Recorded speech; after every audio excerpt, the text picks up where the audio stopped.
मोहतरम नाजरीन, update for vision में आपका इस्तकबाल है।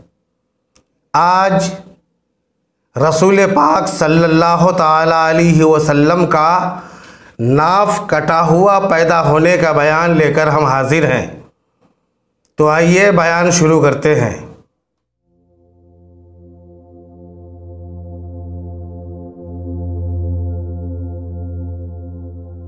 दुनिया में जो भी बच्चा पैदा होता है उसका नाफ कटा हुआ नहीं होता।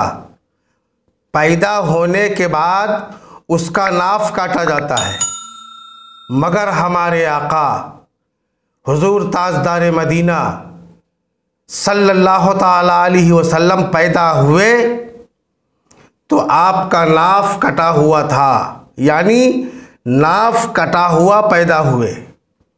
उसकी वजह यह है कि बच्चा जब माँ के पेट में रहता है, जब नुत्फ़ा करार पाता है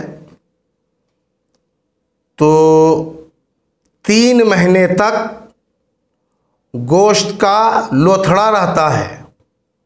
फिर 3 महीने के बाद जिस्म के आज़ा बनने शुरू होते हैं, हाथ पैर आँख कान नाक वगैरह, और 4 महीना के बाद उसमें रूह डाली जाती है।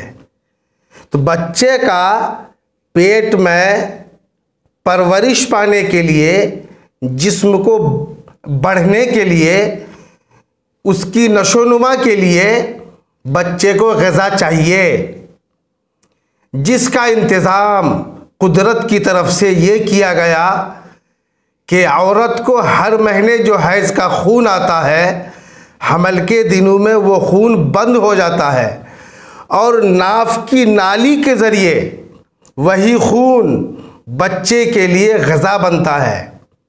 इसी वजह से हमल के दिनों में वो खून नहीं आता, जिससे बच्चा माँ के पेट में परवरिश पाता है, उसका जिस्म बढ़ता है और उसकी नशोनुमा होती है।